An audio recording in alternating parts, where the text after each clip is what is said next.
This is the One Piece Podcast, episode 492 for the week of Monday, October 23rd, 2017. My name is Zach. And my name is Ed. And my name is Steve. Who? Whoa! What? Hi. Steve, how have you been? I've been very busy. And Zach, just to let you know, California, it's well. California is well. Good. At least Southern California. I'm glad you're prepared with an answer this time. It's an October average of about 100 degrees Fahrenheit. Mm-hmm. Not Celsius. You're not literally boiling. Fahrenheit. Okay, good. We are doing just fine out here. Nice to be on the show for a change. Yeah, it's great to have you on. Thank you so much for taking the time to come on. We miss you, Steve. Also on the show, we have a very special guest translator for One Piece and Weekly Shonen Jump, Stephen Paul's with us. How's it going, Stephen? Hey, yeah, we're just baking our Halloween candies now down here. That's what the weather's for. So that's the big news of your week. That's all that's going on. Melting our jack-o'-lanterns. Yep. Yeah. So I got stealth married last week. Woo, stealth for tax and insurance purposes. Not fraudulent, but legitimate. And there was no romance involved, just tax and green insurance. card marriage, handshake.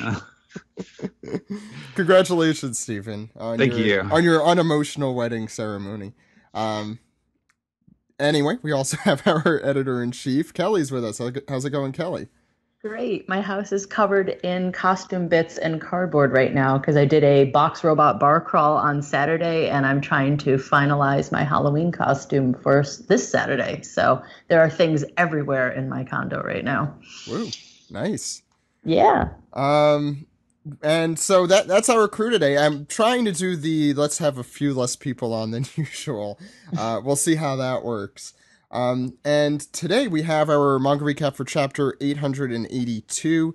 And the title of that one is Beyond the Emperor's Expectations. We also have our latest anime recap with Sam. We're going to get into that soon and some Piece Together as well. But before we do, I want to remind people we have a panel on Friday, November 17th at Anime NYC. You want to be there that night for our 20 Years of One Piece panel. It's going to be different than our Otakon one. We're going to still have prizes. I will be there. Kelly will be there. Perhaps other surprise guests will find out, probably a little bit later. And there's also a little bit of merch news going on, Kelly, if you want to tell people about what's happening at Uniqlo. Sure. We are finally getting the limited edition One Piece 20th anniversary t-shirts, which most of you have probably seen online. They rolled out in Japan earlier in the year, and then I believe Europe got them, but they are finally in the US. We've got an article up on the site with a link to purchase, but there's about 8 different exclusive designs made specifically for Uniqlo.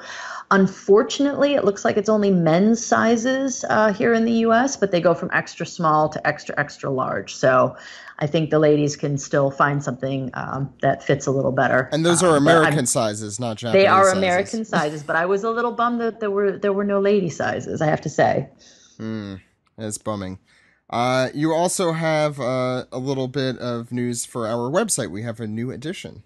Yes, we have welcomed our newest news reporter, Joe Diorio, and I'm hopefully pronouncing that correctly. And Joe is currently living in Japan as a teacher, and he will be helping us cover a lot of the different news that's going on. So we're looking forward to seeing his posts soon. I would wager we'll probably start to see his stuff next week on the site, but you can go follow him on Twitter. I believe it's at Tateland, and his bio is now up on the crew section of the site. Thank you, Kelly. Yes. So, yeah, we'll probably be making a few more announcements as to crew additions in the coming weeks. I don't want to, string people along too much, but we're not done with that. I'll put it that way. We got a lot of entries, as I mentioned before. But that's really all the news we have here. Why don't we get straight into the manga recap? Are you guys ready? Yep. Oh my god.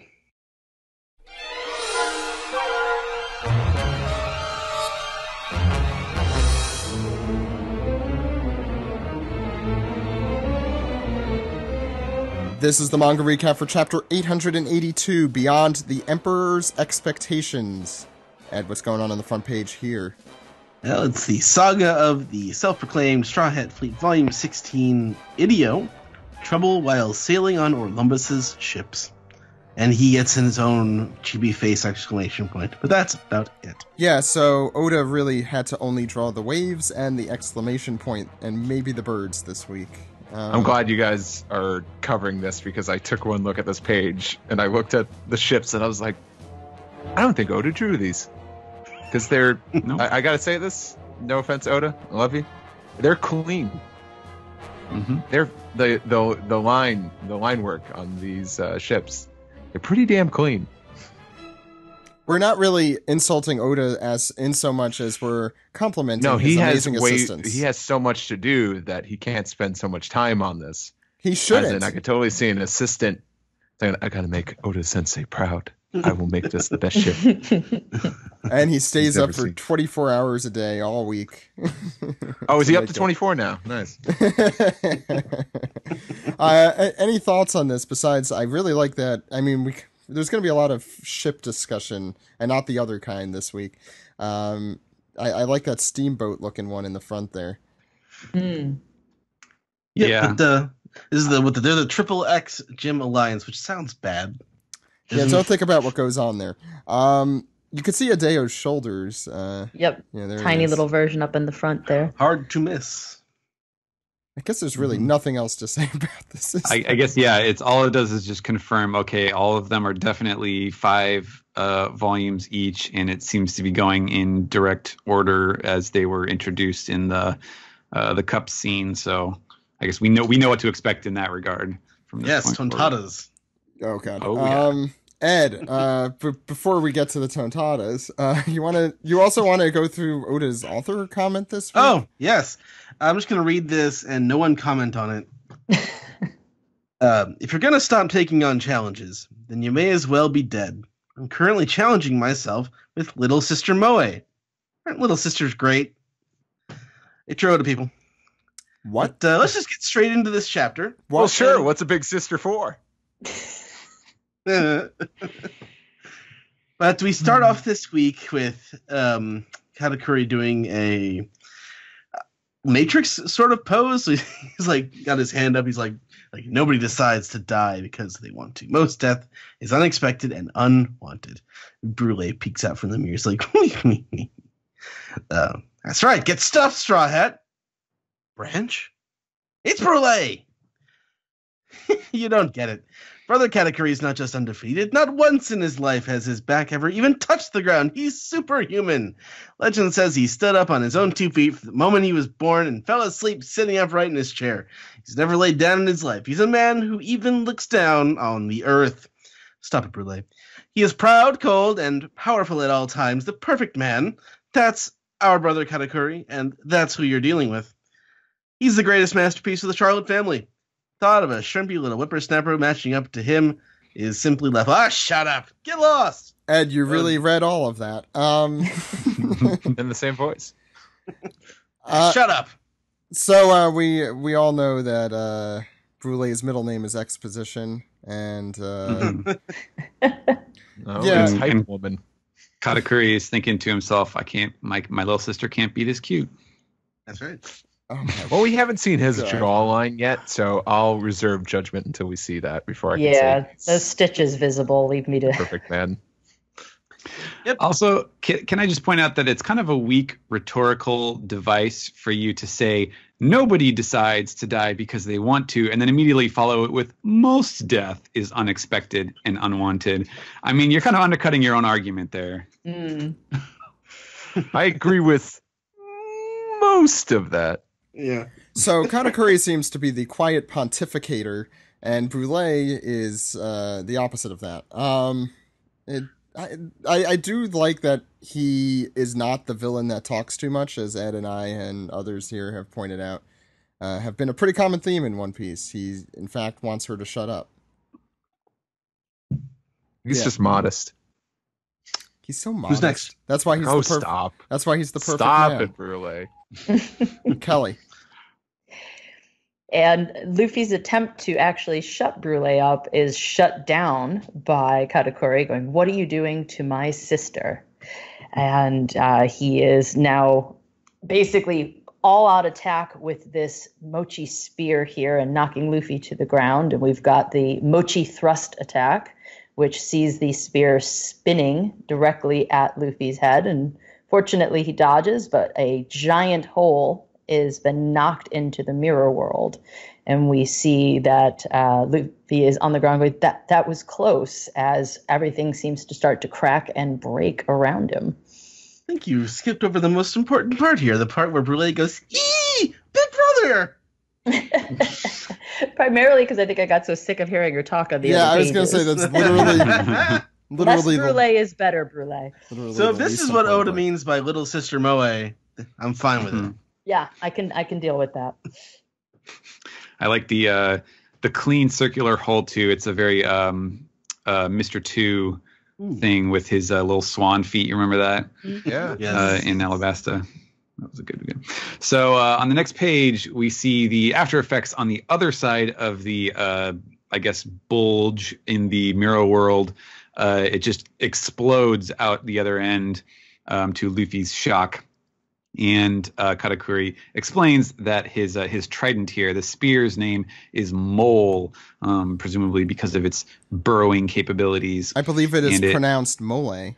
But... Mole, yes, it's delicious dark sauce. I read it that way the first time. So. Yeah. That's Katakuri's nickname, delicious dark sauce. All right, I pretty much assumed that it was mole, but I will admit, within the first few seconds, I read it as mole. One Piece is just altering the way I look at words now. I thought it was just because you lived in California now. That would make more sense. Fun fact: Alexi wanted to name it Earth Dragon because that is the kanji that they use for the word mole. So there you go.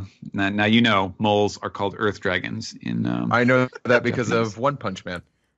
Wait, is that right? There's a character that's just a straight up mole, and he's called Earth Dragon, or something of that. That's how I know. Moles don't look anything like a dragon in any respect. Well, some of them have those like whiskery things, and that's kind of, like in Asian dragons, they have the long whiskers. That's the ugliest damn dragon I've ever heard of. Like Momonosuke. Yeah. They're the dragon of the ground. Mm-hmm. So Katakuri is threatening Luffy. He's given him his choice of parts that he can put them in order that he wants them to get speared off of him. And Brule helpfully suggests, start with the head. And Luffy yells at her to shut up. And meanwhile, she's safe back inside the mirror and is cockily thinking to herself, oh, well, I happen to overhear where you're supposed to meet up, Straw Hat. And meanwhile, out at sea, we can see that Big Mom and her wave, who is in full-on homie mode now, just pleading, "Hey, can we play the wave game again, Mama?" I guess it's technically the sea slug, but can we play the wave game? And Prospero is on the phone with Brule, finding out that actually the Straw Hats ship is still intact, which she knows because she heard their voices through the mirror. And Prospero can't believe it because, the candy monster tidal wave should have swallowed them up. It's just not possible that they could have survived it. And so however it happened, they survived. And they're going to show up in Cacao Island in the middle of the night. So, yes, Brule has all of the info, and she's passing it on to Prospero and thus to Big Mom as well.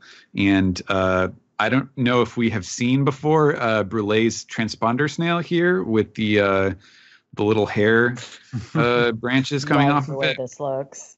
It's pretty great. And the lips going around the head. Are they? Yeah, it's quite the looker. Yeah. Anyways, Steve, you're next. And we get a click from the transponder snail.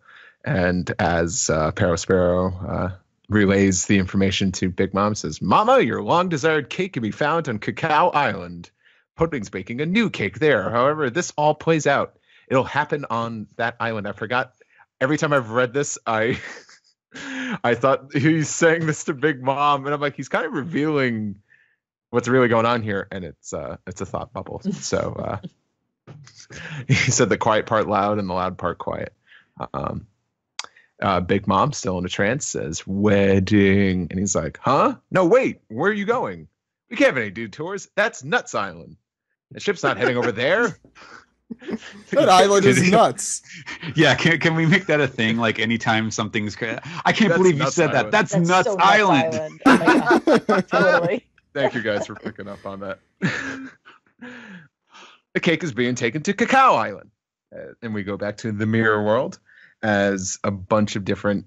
I don't want to say explosions, but just a bunch of impacts and just crashing and smoke clouds and yelling and screaming, which I assume is probably Brule, maybe.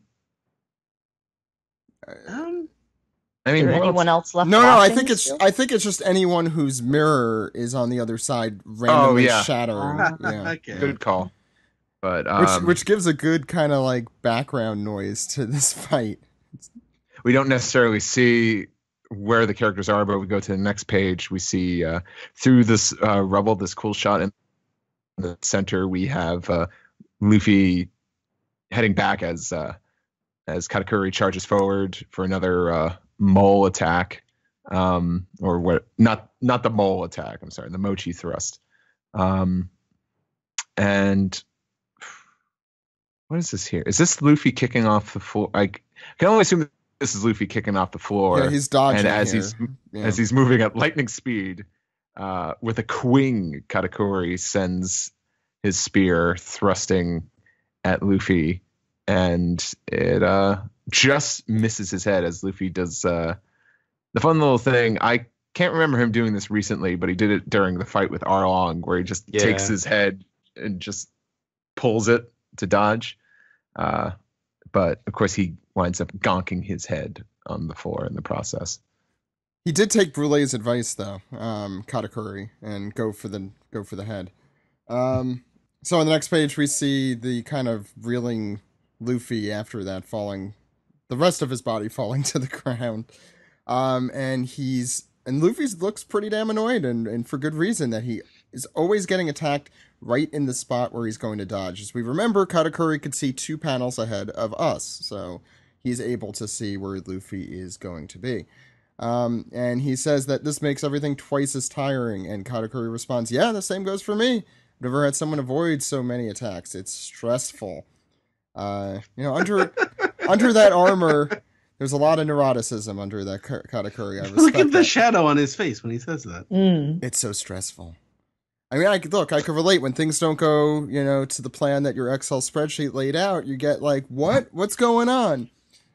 This might not be able. I have anxiety. I could really relate to Katakuri. So he now creates flowing mochi, which I could tell you right now will be Alex's favorite technique, as we learn that this is the same thing that Doflamingo did. It is an awakened devil fruit power, which Luffy immediately notices and is surprised about, and Katakuri is like, look, this is obviously. And he grabs Luffy into his mochi web, sentence I never thought I'd say, and it's just Nuts Island what's happening here. And Luffy bites his arm, and we see Gear 4 is indeed about to happen, and Katakuri has already foreseen it, but we have not, as we go to the next page. Ed. And elsewhere, Sweet City, Whole Cake Island. And Montdor is sort of like, not getting any updates on the locations of the Straw Hat ship. Like, there's so many slugs out there that you can't even throw a rock without hitting a slug. What are they doing? They can't sail away without any sign of them showing. And in the background, Grr! And Peckham says he's raging. Montour tells him to stop wailing. What's wrong with you? Bah, Pedro. I forgot that was the voice. And here comes the Baron to talk for a page and a half. I feel your pain. Your old friend and prayer and spirit chose death via explosion. Wait, so what? His name is Niwatori, Count Niwatori now, right? That's right. He's no longer a baron. He is a count now. He's evolved. Oh, and I just was listening to last week's episode where you guys talk about Volume 86, the SBS. He is indeed a long-legged chicken, for those wondering. I mean, there he is, right there. That's right. Well, clearly. Anyway, Ed, please continue. So we get a brief flash, and the other Montour's like, he was the enemy. We get a little flash where he says, the Straw Hat crew will one day guide the world to a new dawn. Oh, I hope Pedro comes back just so I can hear more Antonio Banderas. Even I cannot hide my shock. 5 years ago, I witnessed Pedro weeping and begging for his life. And now he just abandoned that life to get them freedom. So what's your point? The Quebecois listening to the show. We're gonna... Perhaps we have been overlooking the Straw Hat Luffy's potential. Of course we're overlooking him. He's not on our level. Replies Montour. He says, the Count replies, "Can you really say this with Mama Chateau doubled around our ears? It's a coincidental accident. And is it a coincidental accident that these slugs are not performing their security duties? Are you trying to tell me all this was orchestrated by them? At the very least, we have suffered nothing but unexpected accidents since they arrived." That voice can get kind of grating after like 3 seconds. As I said, here comes the Count to talk for a page and a half. I love this bickering between them because the Baron, the Count is clearly the smarter of the two of them. Montour is not nearly suspicious enough. Well, I continue. They have different roles. I think Montour is like more managerial. Like he kind of. Well, let's let the conversation finish up. He's the assistant store manager of this pirate crew. Assistant to the manager. Steve. He's the greeter. Come on.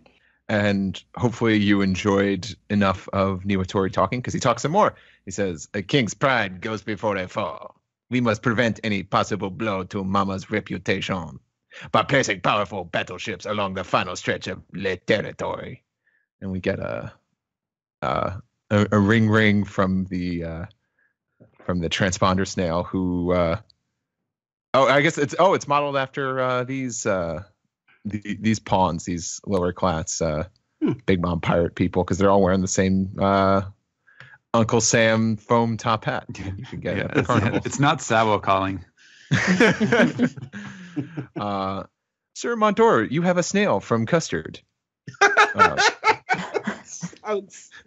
You have a snail from Custard. Well, in France, I transfer your snail. In France, that's a delicacy. It's okay. If you read One Piece, it will all make sense. That's true. And we do have some cool characters in the background here. I love this Afro lady with the different with the pie hair. Slices New York's black and white cookie hair. Yeah, almost. Nah, it's not quite that. It's almost onigiri hair if you think of it 3-dimensionally. But you gotta, yeah, that's true. I forgot this is Japanese. Montour's ears are ringing. Says, "The Beige Pursuit group, did they finish him off?" And this lady continues, like, "No, it seems they lost sight of his ship. Once again, the Territory Sea Slugs stopped transmitting locational data." Is this the crocodile from Brulee's crew? Not to get off topic. Yeah, I believe it is. The Aristocroc. The Aristocroc. The Count can barely contain his surprise. Oh, I love onigiri lady. She came right out of Studio 54. It probably has a little bit of sugar around her nose, and is that a tontata between Niwatori's legs? Yeah. Yes, it is. I've spotted a few in Totoland so far. So I told you we'd be talking about tontatas today. I got to make peace with evil tontatas. It's gonna be. It's not evil. It's just from their point of view. A certain point of view. Damn it! Where's that, Alex? And Montour exclaims, "Search the seafloor at once!" "Yes, sir." "What's going on?" And we go to Team Beige represent at sea. I can only assume this is all beige here, so time to break out the Fred Flintstone and say, thought there'd be more pursuit.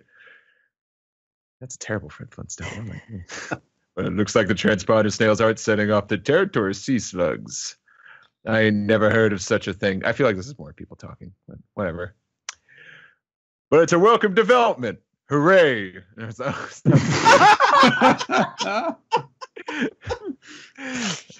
Hurry to Cacao Island as we get a nice look of the Fire Tank Pirates ship, the Nostra Castello. Stephen, what is this a reference to? Yeah, so this I didn't actually know this term until I had to try to figure out how to spell this name. So I believe the Sicilian mob's term for this is Cosa Nostra. It's our thing. Yeah. Yeah, and so the Nostra Castello would be our castle. What was Cosa Nostra again? Cosa Nostra. Cosa Nostra is the term for the Sicilian and later New York mafia.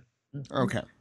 Yeah, that's a good play on words. I love the hell out of this ship. Can I just say this so ship cool. shouldn't float. I would totally buy this model though.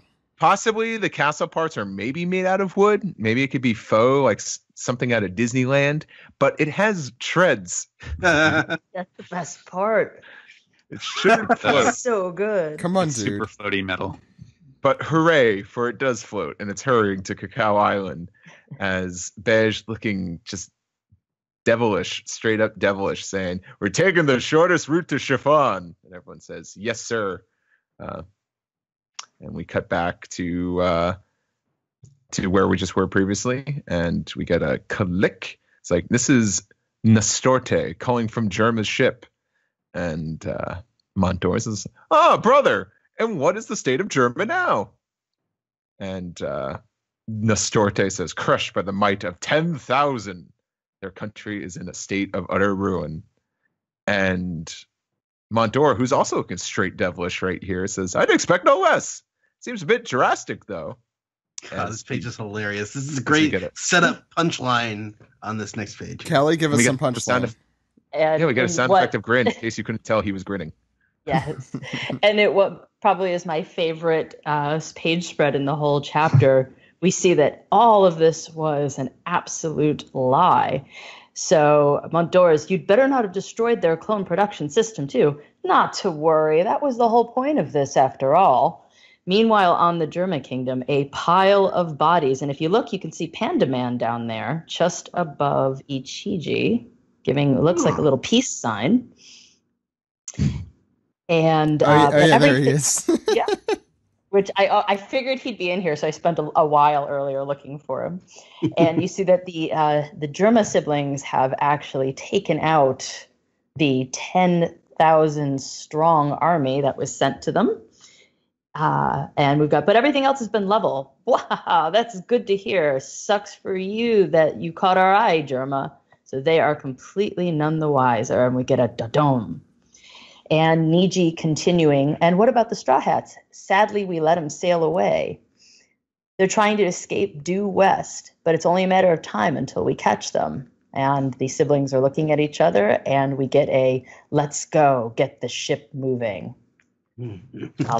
So he can steal voices? Yeah, I was really confused by this. He's if you look at the one red? page, if you look at the one page, he's kind of got the guy's mouth like in his hand. If you notice, Niji, and I didn't know if he was like originally making him talk or not at first. If you guys remember, maybe it's just these aren't necessary to, despite always hearing the exact voices out of transponder snails.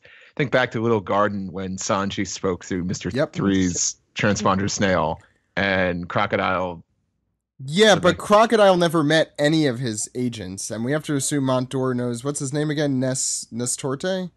Nestorte, yeah. The Pringles man, I'm sorry. Who I'm happy to see is back, but at the same time, you know, in this state of disrepair, it could just be that Montour is an idiot and doesn't realize that that's not him over the transponder snail. Montour seems to be the incompetent one. So why not? Ed, you have some etymology for Nuss Torte? Oh, it's a traditional sweet caramelized nut-filled pastry from Switzerland. Cool. That sounds expensive. He's full of nuts. So that's Nuts Island. Before we go through the chapter, can we say that now? Did we all figure out the quote unquote mystery about the snails on the floor, on the seafloor? I would wager. Or wager, at least. Steven, yeah. you wanna just well, say it? I'm not sure exactly if you're how specific you are referring to this, but my assumption when I heard that was, oh, okay, well, it turned out that Jinbei himself solved the tidal wave problem, where I had been expecting the rest of the Fishman crew to have been involved, but this is most likely what they were doing, is they were taking care of the sea slugs. Yeah, that's what I had assumed as well. It took me a second, and when it dawned on me, I'm like, yes. So why don't we go around the horn? Thoughts on the chapter. Steve, we haven't had you on in a while. What did you think? It's definitely a transitional chapter. But what I did like about it was we kind of bounced around a bit. We got to see, of course, the Luffy and Katakuri fight. We got to see Mont d'Or and Niatori. And then we got to see Germa again, because we haven't seen Germa since the cake fell over. And there's no Judge. That's right. What was it? Judge was he was attacked by Zeus, like a lightning attack, right? And his mask came off. Yes. So, he wasn't in good shape, I don't think. He's totally dead. Yeah, he's dead, and we'll never see him again. He's so dead. But no, it's a fine chapter. I think I did enjoy it because it's like, hey, we got our big time shonen brawl in the beginning, and then we got some of the other zany characters that One Piece is known for. I mostly enjoyed the spread, getting to see some of Ed's characters get to interact with each other. Glad to see Capone again, to see his ship, despite it defying all logic. But what doesn't in One Piece these days? I mean, we have a giant talking chicken. It was fun. It was a fun chapter. He's not a giant talking chicken. He is a talking chicken for long leg. A long leg talking chicken. A tall talking chicken. Exactly. Kelly, what did you think? So, echoing a little bit of what Steve said, definitely a transitional chapter, but I actually tend to like a lot of the One Piece transitional chapters. I always get curious where some of the other players are, so I was glad to see that, we see where Beige is. We get a hint about what's going on with the other Sun Pirates. And I got to say, as much as I slightly hate the Vinsmokes, I also absolutely love them. I loved the last 2 pages. And I love that it just seems like we're heading into an absolute giant battle royale around Cacao Island, because anyone seems to be heading there right now. So I was really happy to finally see the Vinsmokes. I guess I kind of thought that since they're on the Germa Kingdom Island, Judge is probably inside a building. So I don't know how much of a player he's going to be for a little while, but I'm kind of excited to see all these moving pieces heading toward Cacao Island, because I think it's going to get really nuts. Island. Yes, Island. I missed my opportunity there. You did. I'm glad you got it. Steven. Yeah, I agree with what Steve said. It's kind of a housekeeping chapter, I guess, in certain ways. It's allowing the Luffy's struggle against Katakuri to continue to kind of deepen that that storyline, and to make the inevitable triumph all the sweeter when it actually happens.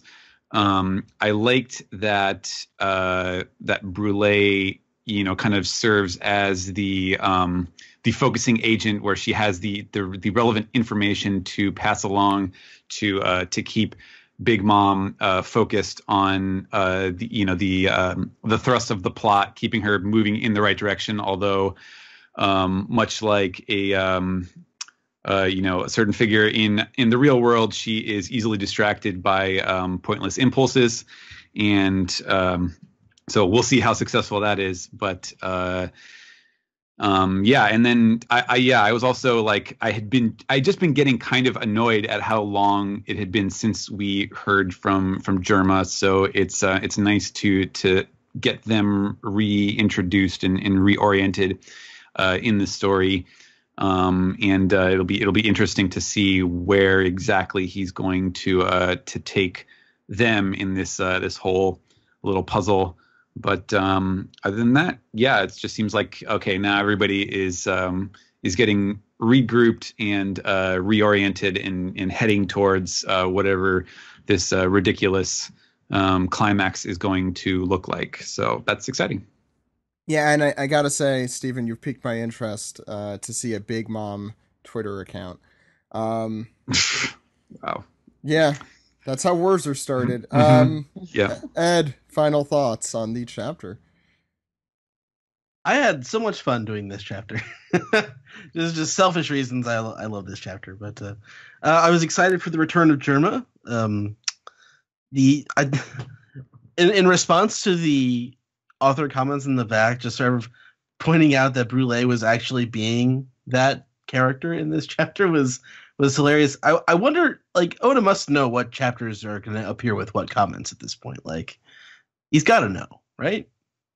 Anyway, but yeah, other than that, there isn't much else to add from sort of the moving things around. I love the Montdor sort of being clueless. He's sort of once he hears the thing that he wants to hear, he's all good with the situation. No need to explore further.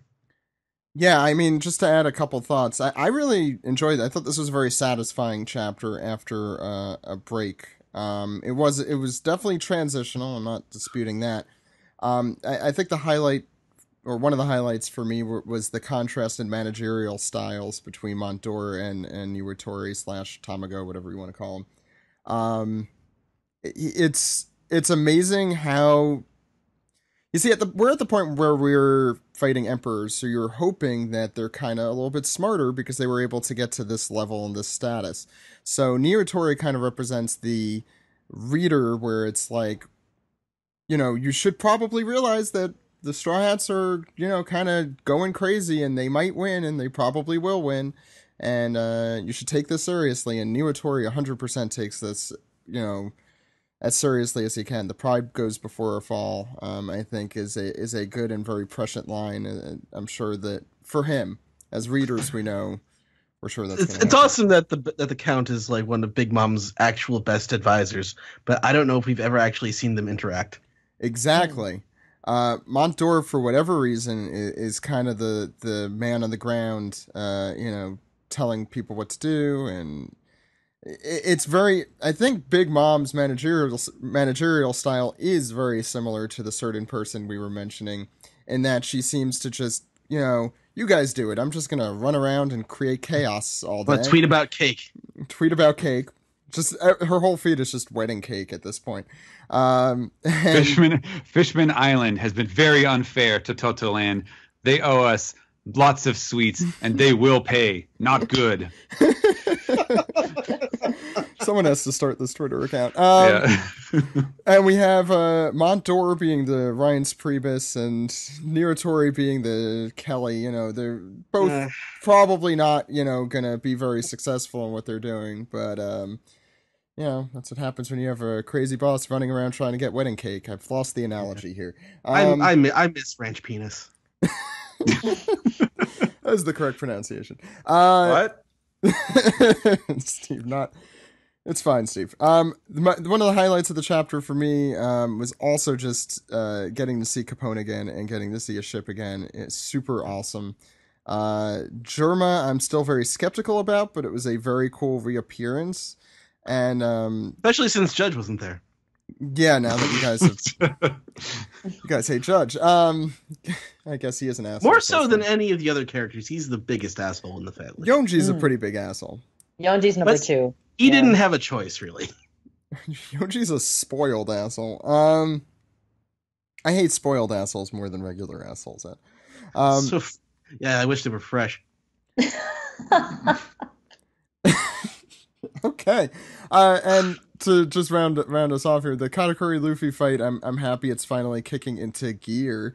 I'm sorry. Yeah. Uh, but yeah, I'm enjoying where that's going. I'm curious to see how Luffy's gonna kind of get out of this, kind of in the way he did. It's kind of the opposite of the circumstances he was in with Eneru and Skypiea, because I was thinking of like him dealing with that hockey for the first time, but here not only is the hockey still a disadvantage for him since Katakuri's is so powerful, but he doesn't have the Achilles heel, fruit essentially. He's fighting a mirror image, kind of stronger version of himself, kind of like Ace and Akainu at the time. So I'm really curious how the hell he's going to get out of this situation. I have no idea, but it is a sticky situation. And on that, I'm going to just leave. Let's get into the next segment. All right.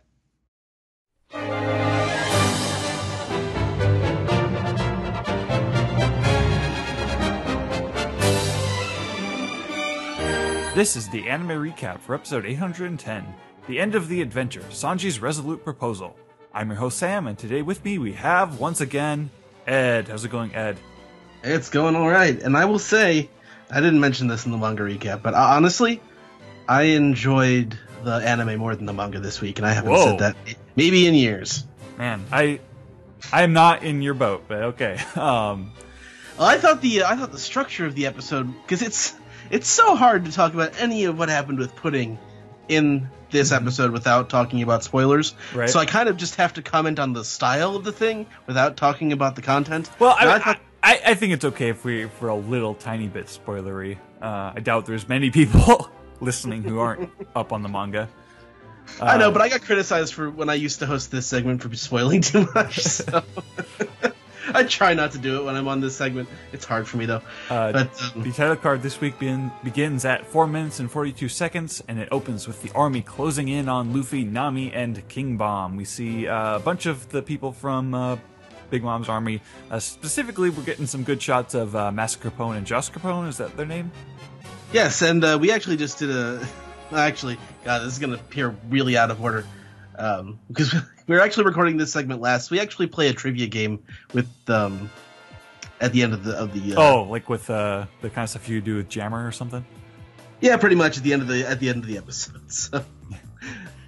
There are a lot of CGI chess pieces around. I've noticed that the pawns are actually like really small. I didn't notice that before. Which kind of makes sense if you're familiar with chess, but this is actually a part of the episode that I didn't care for as much. Actually, this is probably my least favorite part. Is this sort of, I didn't get the tension as much before they started moving. And again, I think Greg's point that he mentioned the other week about it doesn't sound like a massive army. It still holds this week, and I don't know, I just didn't get the tension. But once they started moving, this episode improved a lot. Nami is talking about how it is impossible for the three of us to fight those soldiers. I love how she's just including King Bomb in that. He doesn't have a choice. Yeah. Luffy tells Nami to go hide because he's going to take this army all by himself. And obviously Nami's like, no, I can't leave you here. But King Bomb is like, all right, ready to go, boss. Yeah. I love this material in the manga, but the way that they cut this episode with one exception, which we'll get to at the commercial break, that they cut from the battle to Sanji and Pudding, and back and forth as they're talking about Luffy's got this undying commitment, and Sanji is actually sort of being broken down. He's still alone. He's, I'm going to be in hell, but, the end where he proposes, and that really worked for me, because also it one of my big bugaboos with the anime in general is that they have too much cross-cutting. Yeah. But except for this, it was only two stories, and they played directly into each other. Well, there's a little bit of Carrot and Chopper, which is kind of like the default. We need to buy time, and so this thread isn't getting anything done, so... But I like that scene for what it was, and it didn't cut from Luffy or Sanji. It came in from the commercial break, which is why it did not bother me as much this time. Go ahead. Oh, were you gonna finish your thought, Ed? No, that was it. Like, it didn't bother me as much this time, cutting in an unrelated plot point, because it was coming in from the commercial break as opposed to breaking the tension, because the tension's already broken when you go to commercial. Montdor is talking about how there's no way that a weakling of the worst generation could have beaten Cracker all by himself. They know that he must have had help in Nami and King Bomb. I'm wondering how Montdor's makeup stays on in the rain. It's like Krusty. He's just like that. Yeah.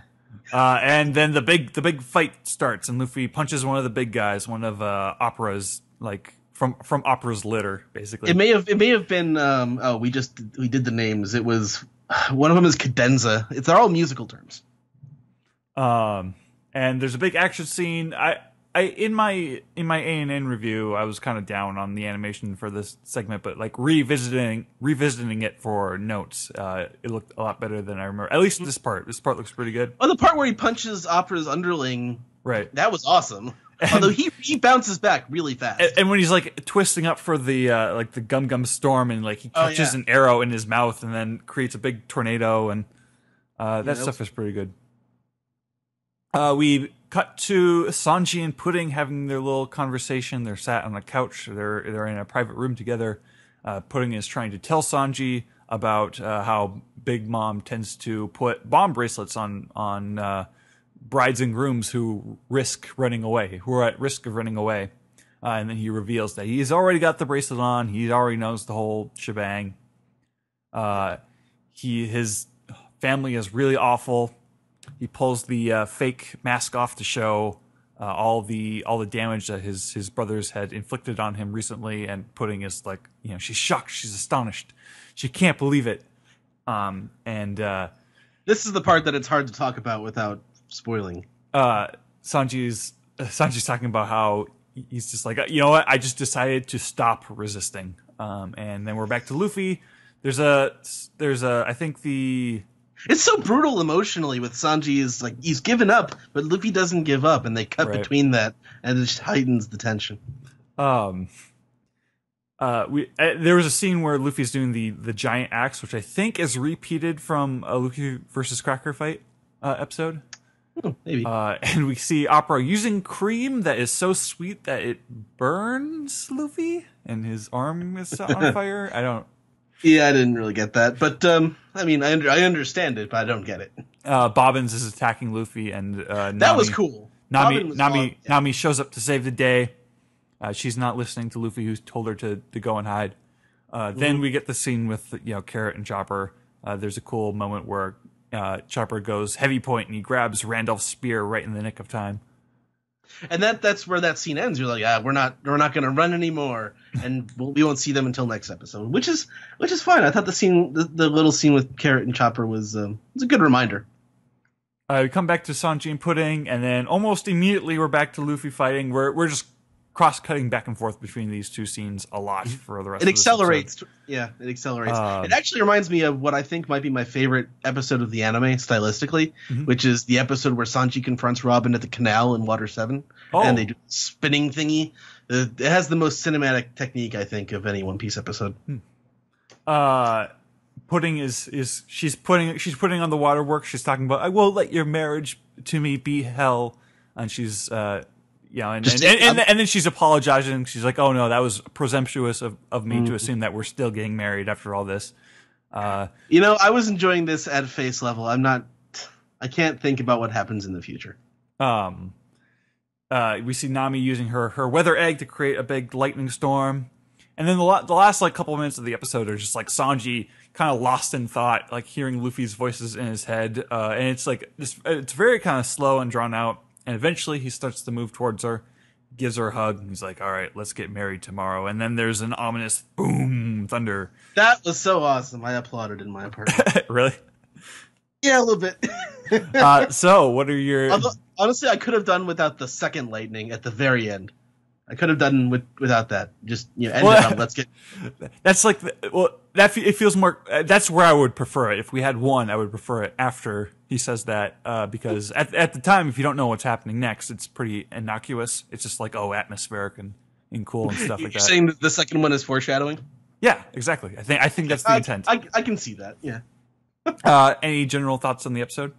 No, awesome. I love this episode. I enjoyed it immensely. It's I love the comparison of Sanji's beaten down resignation and Luffy's determination and the sort of the stylistic flair that they did it with, and not really putting Chopper and Carrot in or any other characters in it, except for that one tiny little scene coming back from commercial break.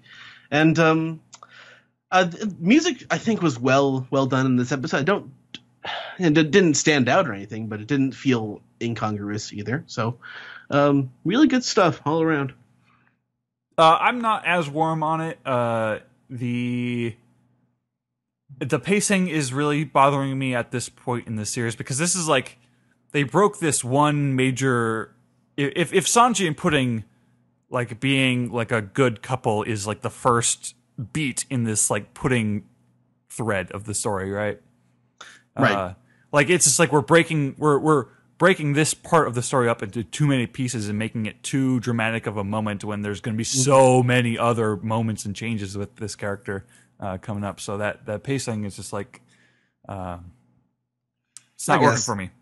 And I try not to think about the future with the anime, though. It's just a point. And for what this scene is, I wish it was like I wish the Pudding stuff like looked nicer drawn, and like it was something that's been bugging me lately. And it's in this episode. There's like a specific artist who, when he draws the girls, he draws them with like enormous eyes. Like we've seen it on Nami, and we've seen it on Pudding. I've even like photoshopped a couple of these pictures just to make them like smaller, and it looks so much better. And like it just bugs me so much, and it makes it hard to take Pudding seriously the way we're supposed to take her right now. Like if I was watching this through the anime for the first time, I would find Pudding really boring. And I don't think that has to be the case. I think there is an opportunity to really sell me on Pudding in this moment and like really make her extra sweet and make this moment extra meaningful. But I mean, I don't think it was like super meaningful, but it felt kind of meaningful to me. As I said, taking it at face value and trying not to think of the future. Right. Yeah. But okay. Yeah. I think that should do it. Thank you, Ed. We should move on to the next segment.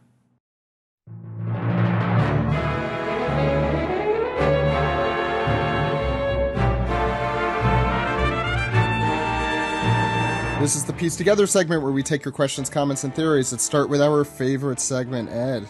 Dispiece. You could join our Dispiece by joining us on Patreon at patreon.com/OnePiecePodcast, and then going to our Discord channel and letting them know you were a Patreon subscriber. We have two Dispieces this piece together. First one comes from Friend Frog, who is a frog who promises he is our friend, I assume. Knowing Katakuri has never laid down, does this mean that there is a secret race of Weebles people in One Piece who may wobble but never fall down? This is a thing I do not get. Weebles wobble, but they don't fall down. Yeah. This is a toy that was in the 80s. That's about it. Oh, Are you talking about the wobbler? Weebles. That was what people used, I think, as the translation originally before I quashed that by calling him Weevil. Because no one figured that out apparently until the Viz version came out. Sorry, I'm thinking of that 90s toy where it looked like an everlasting gobstopper. I don't even know what you're talking about. Okay, next one comes from Ash, who, figure this out. Ash, by the way, is one of our editorial writers and news reporters. He said, just wanted to give a huge shout out to the One Piece podcast crew for all their hard work they do every week. A special shout out to the editors, whose work sometimes flies under the radar, but is essential nonetheless. Yeah. I assume he's also thanking himself, which is cool, because we also thank him. Why don't we go to emails? We're all great here, is what I'm trying to say. First one, I'll go reverse chronological order here, comes from Brian, who says, if the Straw Hat world was pulled into the Tournament of Power from Dragon Ball Super, what characters would have to be on the 10-man team? It's a good question. Okay. Katakuri should be one of them. Definitely. Why not the 4 emperors too? And the admirals. Well, you're not watching Dragon Ball Super, right, Zach? I'm reading the manga, and I'm pretty far behind. Well, the manga's like weird. Isn't it the same material though? No, Mm-mm. It isn't. it's odd. Yeah. Oh, I had no idea. I mean, there's a reason why Goku didn't have Trunks and Goten fight in the tournament because they knew they needed experienced fighters that knew strategy and wouldn't just go barreling in. So we need some smart, well-educated fighters here. I'd recommend Lucci for sure. Definitely. I'd say Eneru. Hell, Eneru might just blow up the whole freaking stage with just one L Thor. But he can't kill anyone because he'll get disqualified. Oh, that's true. Yeah, he has. Well, Eneru didn't wind up killing anybody. That's true. That's true. Who else? Shanks. I'd put Shanks in. Shanks. We don't even know what he could do. But everyone's He would afraid just of him. look at everybody and the tournament would be done. I mean, for many reasons, yes. Okay, we could probably move to the next one. Unless But we want- didn't name 10 fighters. How many did you name? Have you even been counting? That was like 4. How How about the original 3 admirals, I'd say. Mm-mm. So that bumps us up to 7. You know, Steve, I've had that stupid Christmas song that we did for the 3 admirals stuck in my head all day today for some reason. Well, that's your problem, not mine. You're the one who sang it. Most No, of it. so am I. Yeah. Was Alex in that too? I Yeah. think he was, yeah. It's all 3 of us. The one I remember is Steve's for some reason. What about Mihawk? Mihawk would be good. We're at 8. Mm-hmm. 2 more. Is Satoru in the game? Why don't you shut up? All right, Sorry, we're so close to 10. Let me just get to 10. You could think of it while I ask the next question. Bon Clay. I want Bon Clay in there. And Squard. No. Ivankov? Yeah, let's just say Squard. It's got a big sword. And let's say Sword. Next one comes from friend of the show, Liam Tasker. Do you think Lola will show up before Whole Cake Island ends? The arc would feel incomplete without her. No, I don't think she will show up. Cool. I think it's the same thing. Let's flash back to like Fishman Island when we all thought Arlong was going to show up, and he didn't. And you kind of realized that narratively there was no purpose of him showing up again. But also, isn't it like Lola's story? Like the best thing about her is that she got away. Like, Yeah. she got free. Like, why come back of your own choice, even if it is to help your friends? But I mean, how would she know that they were there and I'd get that far?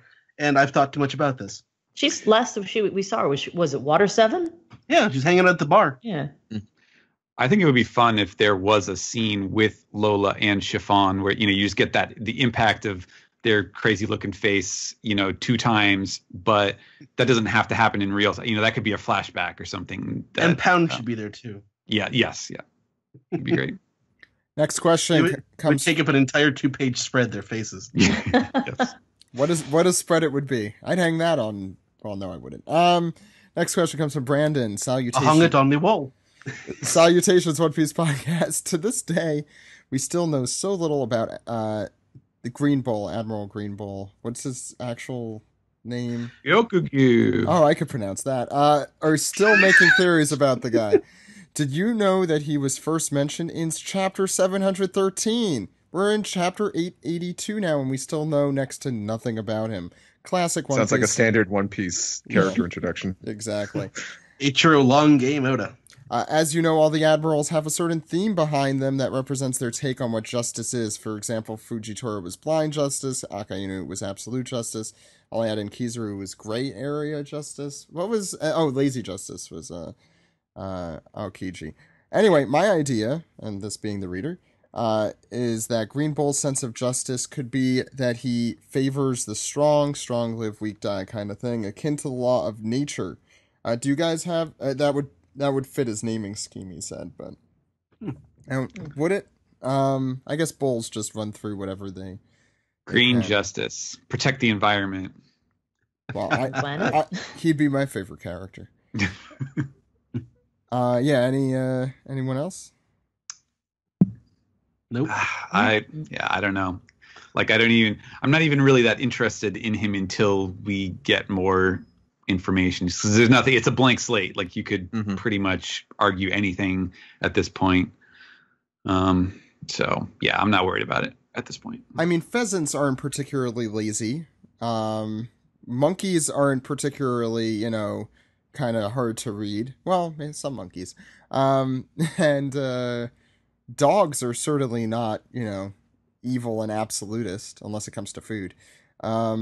Let's go to our next question. I'm just saying that the bull may not, lead to, a descriptor for what he believes. This one comes from Michael. It says, "Hey, One Piece podcast. Been a while since I wrote in, and I have two questions. First one, would you guys would be if you guys would like Dressrosa more or consider it a better arc if it was 20 to 40 chapters shorter?" That's the first question. He goes through a bunch of reasons. But yeah, I think Dressrosa probably would be one of my favorite arcs if it were structured better. Same goes for Fishman Island, actually. I think there's a lot of problems with Fishman Island, but the structure of it is, I think, the biggest problem. Actually, I mean, Fishman Island improves with historical context. Yeah, I wish it came out like a couple years later, because it would have been such a better arc, just because it would be really prescient. But still prescient. Well, today it is, but I mean, it would have been as we reviewed it, because if you go back to those episodes with the manga recaps, I'm sure, we didn't. There wasn't like a current present day context to it. Fishman Island tested even the most steadfast One Piece's fandom, being us, and many others. The other question is for Steven. Is it easier for someone to read kanji or regular Japanese? I've always wanted to learn mainly to read rather than speak, and was wondering if it would be easier to focus on in the beginning.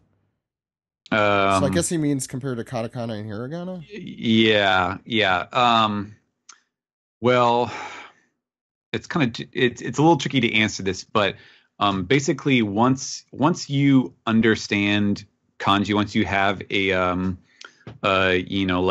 functional understanding of most commonplace kanji, it's actually way easier to read Japanese than if it's just hiragana, because the thing with the language is, because unlike with a lot of the European languages, for example, it's very rigid. It's a phonetic language, so like there are whatever it is, 50 characters in their syllabary, their version of an alphabet, and those are all the sounds there are in Japanese. Like you can't really, the rules are such that you can't really break that, and therefore you wind up with tons and tons of homophones, where just words that have the same sound, and reading them with kanji, I mean, obviously when you're speaking them, you still need to be able to pick out context based on the conversational clues or whatever,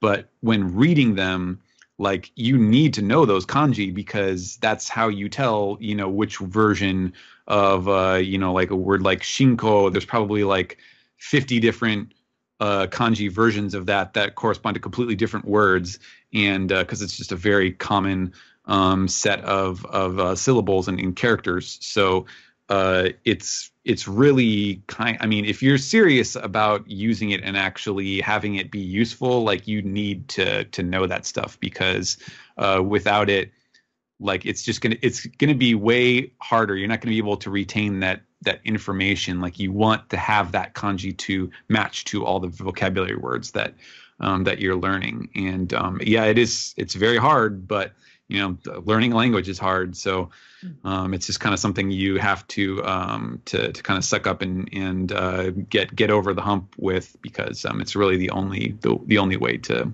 have it work out.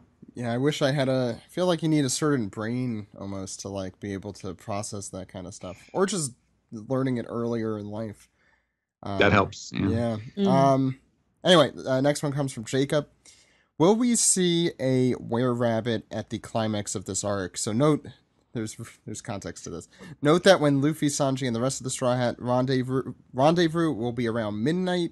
It is noted in chapter 830 that the moon was close to a full moon.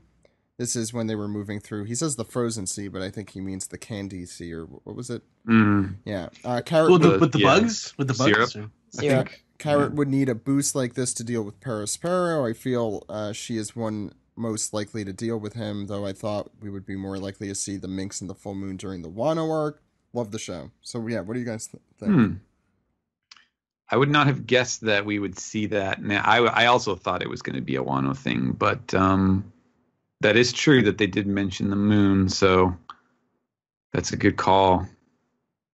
The thing is, it was just full in Zo, but it was clouded over. I think it was full in Zo, but it was clouded over. So I feel so it would be the reverse way. Yeah, it's going the wrong way now. That's what I thought. It's waning? Okay. But I might be wrong. I don't have it in front of me, and I have nothing to corroborate that. Readers, please yell at me and let me know if I'm right or wrong. Only yell at me if I'm right. Yeah, there we go. Next one comes from Ben Wild. He has a strange theory. The person who will ultimately take down Big Mom, he says, is, ready for it? Pound.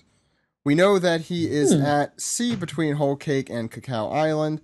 I can't think of another reason he would be there. This could also help the greater story with Big Mom defeated.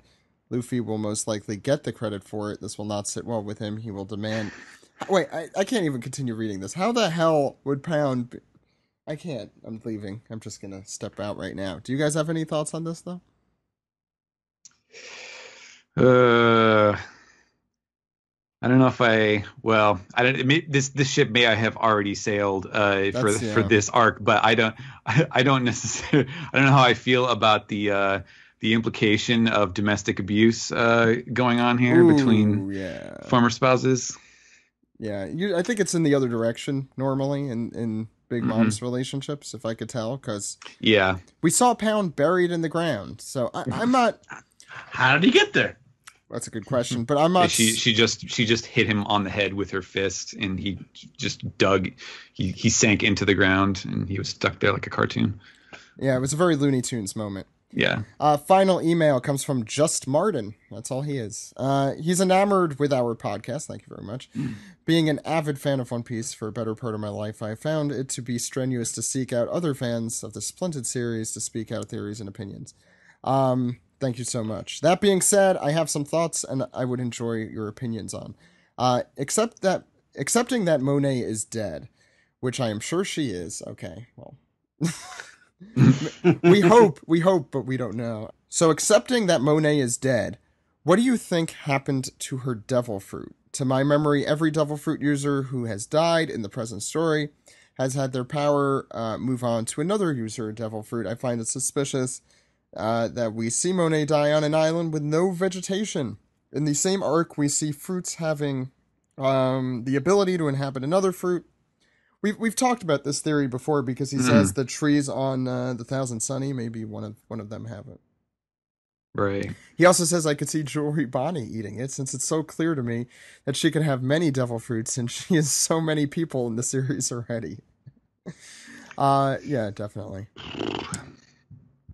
Any thoughts on? I don't think Monet's dead. Do any of you think Monet's actually dead? I see no purpose in her coming back, so I don't know if I care. But if she never comes back and they just don't address it, I don't see the devil fruit coming back in play. Yeah. Why does it need to come back into play? Yeah, of all devil she wasn't fruits. that important of a character. And the devil fruit. Like, do we need to see another character fight with snow powers? I think it's more like it would be an opportunity to kind of shock and surprise people with like, oh, there's suddenly a devil fruit here, and then it could be directly addressed in the plot itself. But I mean, I feel like as far as like demonstrating the way that the fruit powers repopulate or whatever, like he kind of did that with the Smiley, or not Smiley. Yeah, Smiley was the name of the thing with the fruit, and so I feel like it. I don't know if it would really be necessary to do that, just to point that out. And I don't know. Yeah, it feels like if there was a moment, if there was a window of opportunity to have that plot point, I feel like it passed already. So I don't know. Yeah, because how would you reintroduce her or anything to do with her at this point that easily? Yeah. Right. Her day is kind of come and gone at this point. Mm-hmm. Steven, it's time for some Reddit. Okay, we will start with Rail Love Pie, who says the showcase of Katakuri's awakening got me wondered if this is Oda's way to bridge us to Luffy's discovery of his own awakening. I mean, Katakuri didn't need to show it since he was overpowering Luffy, right? He could have showed it if the fight gets more difficult or use it as a trump card like the one with Doflamingo. So my theory is that we will see Luffy's awakening in this fight or before the arc ends. It will not be like he can control it right away in the fight, but like an uncontrollable way out of a desperate situation. I also have a theory of what Luffy's awakening will be, but that's for next week. Thanks, guys. I'd like if Luffy could use his haki, his Conqueror's haki, to intimidate his Devil Fruit into going back to sleep. That'd be nice. Yeah, it's a crazy theory, yeah.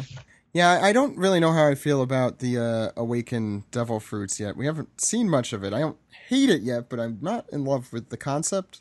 And that's yeah. Don't step on the floor, Zach. Hot mochi.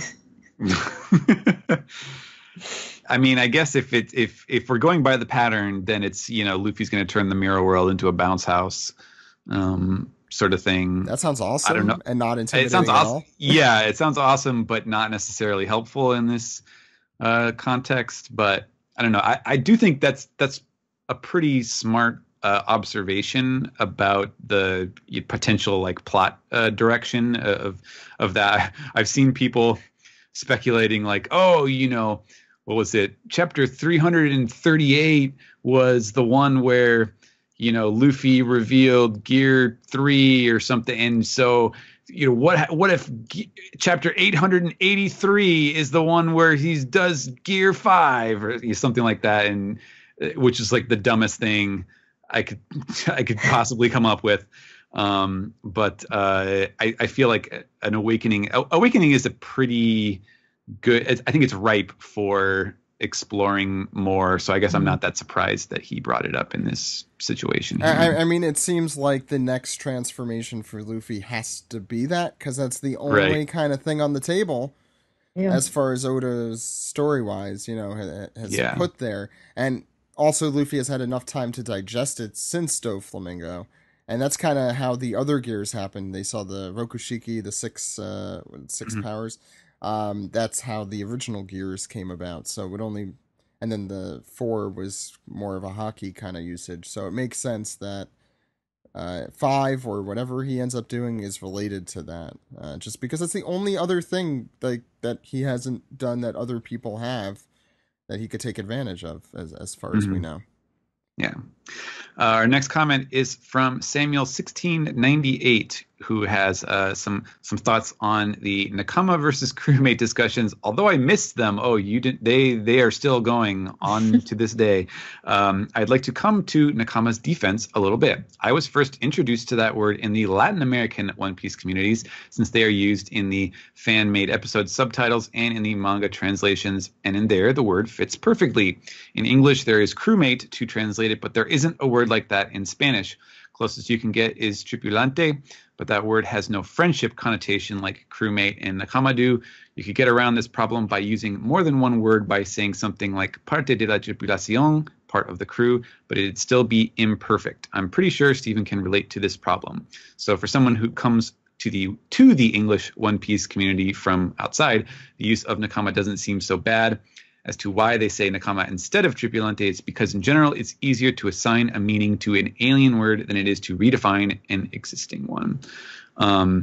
So yeah, that's interesting, and I would definitely stress that whatever arguments that I make about it, strictly coming from the English language translation context, and the one thing that I pretty much always say whenever I get into kind of the nuts and bolts of translating this stuff is that everything always depends. Like being a translator is kind of like, you're just sort of improvising. You're thinking on your feet in every single situation, and like choices that you would make in one context, you would make the opposite choice in a different context. And so it always depends. And in this case, my objection to it is that the word itself is not unique to One Piece in Japan, in Japanese. The meaning that it takes on and the significance is because of the story and because of the way that it emphasizes that. And therefore, because you can substitute a number of different choices for it in English, I feel like it would be alienating. I feel like it's alienating and just kind of, I don't know, overly precious to leave it in Japanese in English because, the meaning should come from the story context itself. But that will be different for other languages depending on what what the facts of their language are and the way that people use it. And so I found that to be an interesting comment. So thank you for writing in. I think that makes a lot more sense in Spanish, taking this person's word here, which I wouldn't know. But right. We're mostly speaking for the English community because crewmate, I think, totally gets the idea across. I think saying you're part of a crew is right. It has multiple meanings. It could totally right. mean all the things that Nakama means. Yeah. Yes. So next we'll go to Yeoman Axel, who says, now that Germa has defeated Nustort and his invading force of 10,000, it's becoming more and more clear to me that Sanji's final battle will be with his brothers and not Daifuku. See, Oda is using symbolic elements with Sanji and his interactions with his family. His sister is an ally. His father was a spiritual and mental threat, someone who embodies the negativity that Sanji has faced since he was little more than anyone else. Sanji defeated him when he shouted him down in Judge's castle, effectively overcoming every last shred of Judge's hold on him. Judge still despises Sanji, but the two came to an understanding, and thus the conflict between them is somewhat resolved. Then Judge got crushed the very next chapter just to really hammer it home that he is not a threat anymore. But the brothers will never see Sanji as anything more than a pissant. They can't see him as anything else unless they acknowledge his strength. They're definitely going to fight him again, and they will be fighting to kill because that's the kind of monsters they are. And I think once Sanji defeats them, he will have finally overcome his family entirely, proving himself to them in the only way they can understand. I could only see him defeating them with deliciousness, but I agree. I agree conceptually, but I don't know that the conclusion that he draws I would necessarily agree with, that it has to be a combat thing. Look, the best way to a man's heart is through his stomach, and I think Sanji could totally win them over with this cake and Big Mom. Yeah. I did argue that they should have a scene where they're eating his cake and then they start crying and like, what is this emotion I'm feeling? This is unfamiliar. I like that. I really like that idea. Yeah, all their human feelings show up at once because of cake. Because the food is so good. I mean, it'll be like Chopper with the loaf of bread in the flashback. Oh. It'll be just that cute when Yonji eats the cake. Oh, It would be great if Oda does the exact same face for Yonji, just with a piece of cake in his face. Go ahead. Fucking Eric and Donald Jr. So this is our most political podcast in a while. I like it. No, Yonji is the tall one. He's clearly Eric. Okay. Yeah, actually, he would be Eric. Niji is probably Donald Jr. And we all know Ichiji is Ivanka. He's Jared. CJ de Elf says, hey, OPP, since it seems like everyone is heading to Cacao Island, allies and villains alike, do you think we'll finally get a bunch of one-on-ones between the Vinsmokes, Fire Tank Pirates, and Straw Hats, minus Luffy versus all the top Big Mom Pirates, minus Big Mom and Prospero? It seems like we could get a Dressrosa series of fights that results in essentially the utter defeat of the main Big Mom forces that leaves just Big Mom and Prospero as the only members. That would mean Luffy and company essentially destroyed the Big Mom Pirates without defeating Big Mom herself. I don't know how I feel about that. That seems like it would take up way too much time. Yeah, I feel like we will see clashing perhaps between them. Some quick scenes. Maybe if Oda has a reason to draw a big set piece like he did with Zoro versus Pika from Dressrosa, something that cool. Guys, Wano's definitely happening this year, right? True. Yeah. Yep. But it could happen. No, I don't think that we're going to have one-on-one matchups with resolution and everything like that. I feel like this arc has been structured too well by avoiding stuff like that so far. I would be personally very disappointed if that ends up happening, but who knows? Yeah. Our next will be Shadow Iris, who says, rereading past SBSs, I came across the Straw Hats' real-world nationalities again and thought it was quite interesting. What are your assumptions on the Supernova's real-world nationalities? Well, I mean, we know Capone. I think Yeah, he's from New Jersey. Hawkins is definitely Hawkins is definitely British. He's too British. Yeah, let me get the full list out here so we don't miss anyone either. But Hawkins is like actually no, he's more Norwegian, I think, with the long hair and the death metal. I think. Yeah, he's definitely. Oh, I thought that was gonna be Kid. No, he's. I could see Kid being German. That's what I was gonna say. That's exactly what I was gonna say. It's like he's totally into like the punk scene of the 70s and 80s. Yeah. What about Bonnie? Is she American because of all the eating? Bonnie's like Texan or. Nah, I'd say she could also be German or Swedish, just from like attire alone. The Lederhosen? No, but her attitude is very like very American. She looks like what like 1980s and 1990s sitcoms thought of the foreign exchange student. Some Eastern European stereotype. I think she fits in perfectly in like the Southwest of the United States. I feel like she'd eat her way through the Southwest. Trafalgar Law is so Japanese. Oh yeah. Oh, I mean, not even an argument there. What about, is Drake British? It's very. Drake is French, I would say. He's Australian or Spanish because it's Diaz. It's Diaz Drake. Oh, it could be. I mean, he doesn't have that much of a personality yet. Wait, let me be really controversially political. He's Catalonian. He's a separatist. He's a separatist. Like Dorothy. He would actually. That actually fits pretty well. Every time I hear separatists, I'm just thinking who have we prequel forgotten? movies. Yeah. Rouge. Rouge. Bangladeshi. Yeah, I was gonna say he's like Nepali or something. Yeah. He's the mad monk. He's gonna get revenge on China. I don't know. Tibetan. I feel like would be a fun. Yeah, that's what I meant. Yeah. I mean, he's like a Tibetan who's gone rogue and now kills people or whatever he does. What about gotten anyone else? Apu. Oh, I mean China. Based on his clothes, he's Chinese. Like, there's no other way around that. But I'm trying to think of musical culture as well. But we already got Brooke in Austria. Everyone has music. That's true. He's from China. Sure, let's go with that. Killer. Killer. Well, take one good look at his face. Italian. He enjoys Italian food. Clearly obvious. That's right, the pasta. Yeah, the noodles. Chinese. This was a fun game. What's next? Was that all of them? I think that was all. Unless you want to do Worst Generation and pick where Teach is from. That's good enough.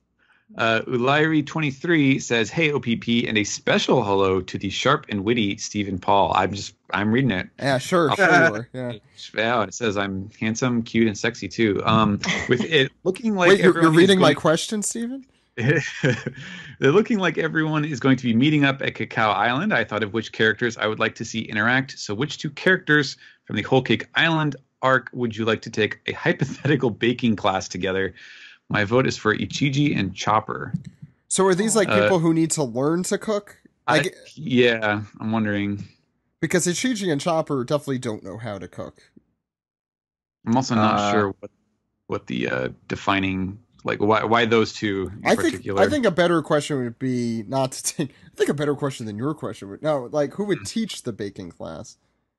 No. I don't know. I could see taking a class with Carrot would be a lot of fun. Like she'd be super into it and like love everything about it. So Luffy and Carrot, you just be the class from hell.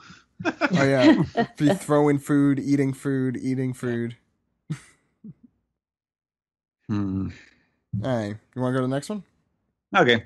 Black Northwind wants to know, will Luffy ever find out what Zoro did for him on Thriller Bark? No. Nope. Fierce Alchemist. Who's gonna tell him? Yeah. Sanji.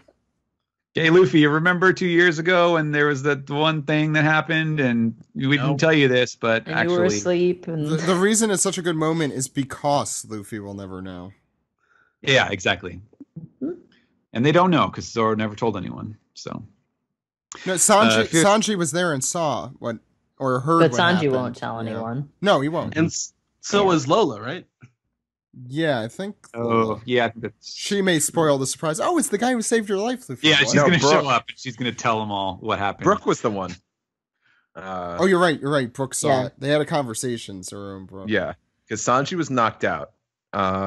So he doesn't quite know what happened. Brooke, I think, is the only other one that knows. All right. Go ahead. Fierce Alchemist. Hey, OPP, you may have talked about this already, but I think it's pretty clear that the Sun Pirates are the ones who have been messing with the sea slugs. I was pretty surprised by the fact that the Wave Homie was made of Prospero's candy.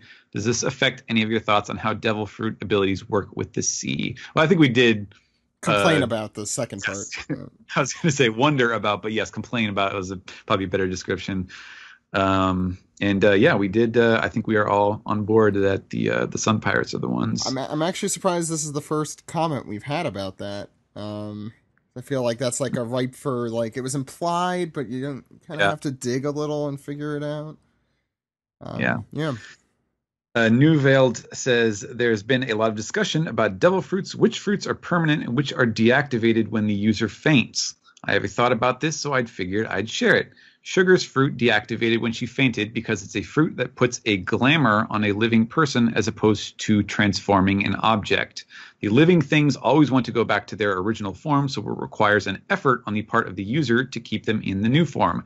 Knock them out and the spell is broken, so to speak. The same applies to Jola, and I expect it might apply to Hancock as well. In short, fruits that apply to people function as glamours and will deactivate when the user faints, while fruits that apply to objects are permanent. What do you think? I'm not sure. I've never heard the word glamour used in that context. I first heard it in relation to that the Red Woman on Game of Thrones. She wears that gem on her to maintain her youthfulness. So yeah. like that. Okay. Yeah. Yeah, I mean, I think that makes sense. That kind of sense to me. Yeah. It's certainly better than any explanation. I mean, my current explanation is it works that way when Oda says it works that way and doesn't when it doesn't. So that's certainly a little bit more logical than that. So cool. Good idea. OPP fan says, when I first saw One Piece film Strong World, I was kind of bummed about the fact that a cool character like Shiki with his pretty unique character design and his special relationship with Roger was quote-unquote wasted on a movie.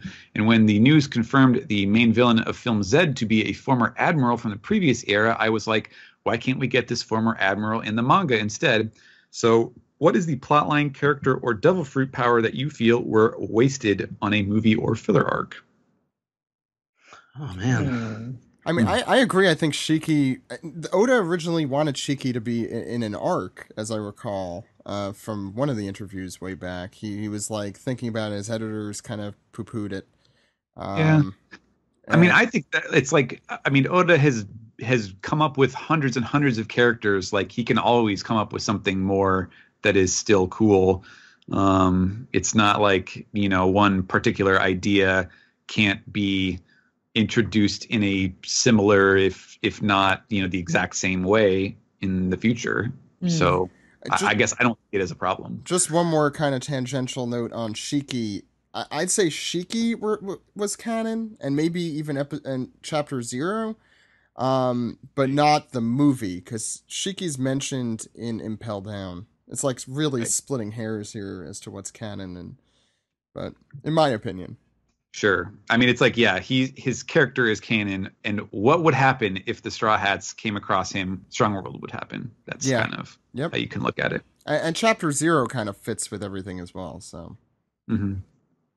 Yeah. Does anyone else have any thoughts about movie/character fillers, original characters? I haven't seen any of the first 5 movies. That's my One Piece confession. You're not missing much in terms of I was going to say there's not really. 4's pretty good. Yeah. But there's 5 still isn't. not really anybody super memorable. No. Oh, it just has, as Alex has coined the term, it has proto-law in movie 4. Mm. Where the I hell wish is that? we yeah. had seen Ganzak, guy with the What's crab the next hands. question? Oh, you If only, if mean, only for his voice, you know. oh, you mean, oh, wait, sorry, Ganzak. Sorry, I thought we were still in movie 4. I'm thinking of former Marine Crocodile with jelly powers. Mm. What's But, next? SD Custer says, how strangely coincidental that today's chapter, the day Katakuri reveals the name of his spear, happens to come out on Mole Day, the date that the chemical unit, the Mole, is celebrated. When All I is can Mole say is, Day? that's Nuts Island. Haki Ah, Scooch says, since Luffy is not stronger, faster, or a master devil fruit user like Katakuri with his awakening, what if Luffy showed a high level of Conqueror's Haki to defeat Katakuri? Since that is super rare to have, there would be no way Katakuri can bounce that back to Luffy. Hmm. I mean, that's kind of what I said earlier on. I was kind of joking, Mhm. but also kind of not. Well, it's like the Power Rangers rule. Like you have to wait until the other guy is using his best power before you use your own. Otherwise, it's not fun. So I don't know. I feel like that would be too boring. Like it's a known quantity. It's like having to wait for Luffy to use something you've seen him do, if involuntarily before, would be kind of not so much fun. Our last comment on Reddit is from Weekend at Wanze's. He says, hey, OPP friends. Let me first preface my comments with this. Great name. Whole Cake Island has been my favorite arc of the New World. The characters are great, as well as the setting and the overall aesthetic. However, the story in the past 2 months or so has felt a little unfocused. I'm not trying to nitpick. I just think it's been a little all over the place. For these long arcs that last 1.5 years or more, Oda always uses the same story formula. Bad guy wants something, Straw Hats get tangled into bad guy's plan, Straw Hats gain motive, Straw Hats beat bad guy. Once the Straw Hats achieve their goal, the arc is done. But for Whole Cake Island, the Straw Hats mission is a little more complicated than usual. This is mainly due to the fact that Luffy can't just beat Big Mom in a fight. It all makes sense, and I'll always applaud Oda for trying something different, but the execution has made the manga drag for me recently. Does anyone else agree with me? Thanks. P.S. That whole formula got thrown out the window for Dressrosa, hence 2.5 years on one island. I don't know. I mean, I always feel like there is definitely always an inevitable point in an arc where the kind of the plot velocity slows down as it gets to the like, okay, here comes the action. Now we have to set up these, various roadblocks that we can knock over, chapter to chapter to chapter to build up to the climax. And I mean, those are always kind of inherently less interesting, at least from a like learning new things standpoint. So that always happens for me. And I guess in a sense that's true, although I really haven't necessarily felt that way about it. Like if we get to like the other person was saying, one-on-one matchups and stuff, then I will definitely be complaining about that. But I guess I'm not quite at that mental point yet for Whole Cake Island. Does anyone else have any thoughts? no, I think that fits pretty well with what I think. If that's it, you want to move to the next segment here? Well, And by that's the it for next Reddit. segment, I mean Ed. Piece the tweezers. What do we got this week? First one comes from Edna Nick 07. Do you think Yasop knows that God Usopp of the Straw Hat Pirates is his son? Yes. Mm-hmm. Of all the parents, I think he would be the most engaged. He did just kind of leave for no Well, particular no, but he reason. knows the things that are happening. Even if I mean- all that to see. Does Yasop know what Usopp's name is? Like, did he name his child before he left, or did he just knock her up and then bounce? No. He told Luffy in chapter 1. Yeah. I have a kid 'cause about he's like, your I've age. got a kid your age. Okay, yeah, that's true. Yeah. Well, not chapter 1, but when they flash back to it, when we got to the Kuro. Oh, that's right, yeah. Right. Yeah, Yasop was well aware. Yeah, you're right. What's next? This one comes from Dr. Simadoku, who says, now that Chuck Norris, a.k.a. Katakuri, is canon, does that make an unrefined Bruce Lee, a.k.a. Luffy, canon too? Sure, buddy. I mean, Yeah. Blue Gilly is Bruce Lee. Yeah. Yeah. But there's another question about Chuck Norris here. Sniper of my heart says, Brule hyping up Katakuri just makes me think of Chuck Norris jokes. Is Katakuri evil Chuck Norris? Is there a Chuck Norris thing I'm not getting here? What's with all the sudden Chuck Norris stuff? I guess they think what Brule was saying is like he's never sat down. He sleeps in the shade, standing up. Yeah, those are kind of like those memes from like 10 years ago. Yeah, those are proto memes. Yeah, they were. Those were pre Twitter memes, really. I don't find the most interesting man in the world that interesting either, to be frank. he did help Obama celebrate his birthday, I know, so that's somewhat interesting. Chuck no, the most interesting man in the world. No, Chuck Norris is. Chuck Norris is not a big fan is of. Is he drinking the Kool-Aid?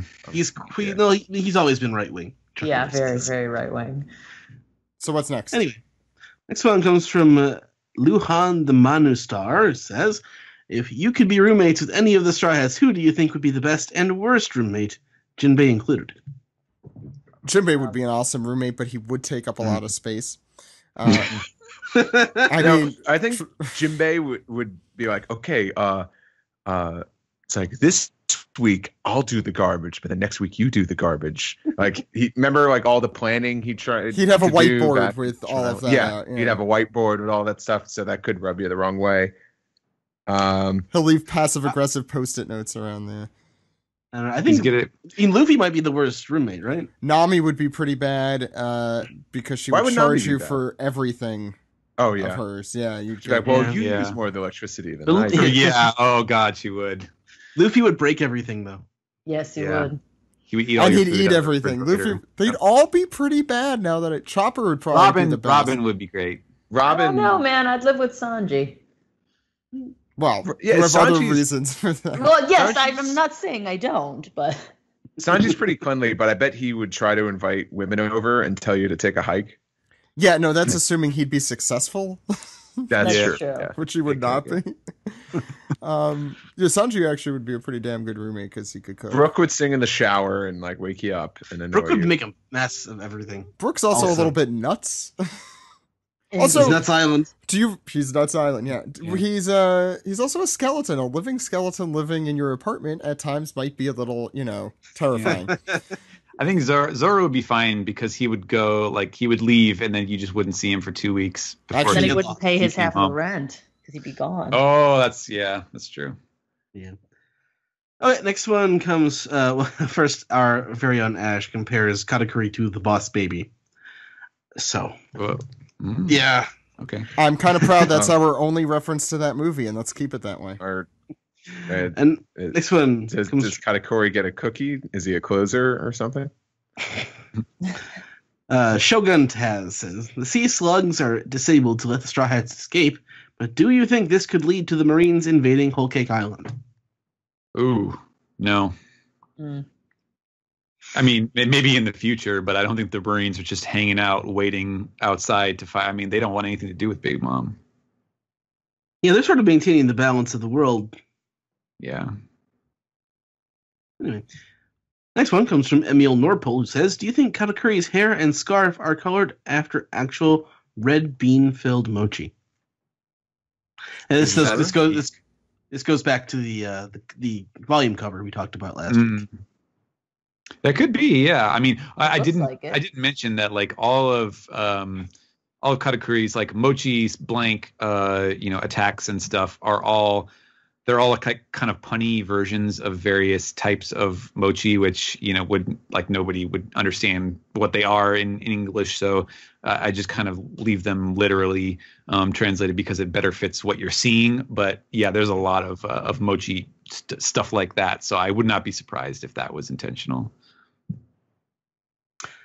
All right, next one comes from Animate Sam, who says, where and what do you think the explanation of what devil fruits could be? Are they from space? Are they magical? Or are they the will of men taking physical form? I hope Oda one day illustrates a devil tree reference book. correct me if I'm wrong, is this the first 280 character piece of the tweet we've gotten? I think so, yeah. Yeah. We should probably just put a ban on that. Build a wall around the piece of tweet. I kind of would enjoy if there... I don't know. Do we need an explanation for... Yeah, I like them better as MacGuffins, but I guess depending on like how deep Oda wants to go with like the backstory, if it's really going to be some truly world-changing stuff that we see in the climax, I guess that some kind of spirits of the ancients or something crazy like that could be possible. I'm conflicted. I don't know how to feel about that. Yeah. All right, and the last one comes from 91 Ryan, who says, "Do you believe Katakuri could do his version of Gear 4 after seeing Luffy do it?" I'd like to see that, actually. I would too. Yeah. That's some stiff mochi. So that'll do it for Gear 4, but I guess this chapter alone, his arms did kind of blow up like a balloon. So yeah, I guess it could happen. Well, did they really blow up, or is there just a lot of mochi around his arms? I don't know. Okay. I don't know if his arms. My head hurts. Yeah. So well, he can't. He can't increase his mass. He's only working with the mass he has. So didn't Oda try explaining this in an SBS? I don't remember. Well, it's something with Kuzan, with how Kuzan can't make a snow cone unless it's... Yeah, but he's Logia and Katakuri was special paramecia. Yeah, that got fixed up. So he was originally labeled Logia and then they changed it to special paramecia. So we're going to round off the Piece Together segment, but before we go, I just want to let people know that they should listen to the end of this week's episode for something I want to try out this week. So let's round off. All right.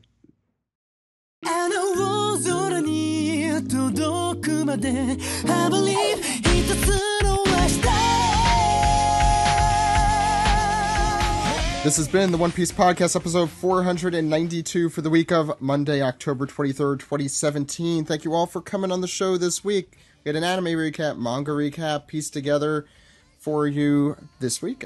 Next week, we'll be back with our special Patreon segment, as well as our manga and anime recaps and Piece Together. So we hope you join us for, I think that is our... Actually, no, we have one more week in October. I think it's our Halloween episode, which will just be our normal episode, but we'll just do creepy voices the whole time. So you're gonna have to come up with Treehouse of Horror nicknames for us. Yeah, it's exactly what I'll have to do, and I'm sure they'll be very clever.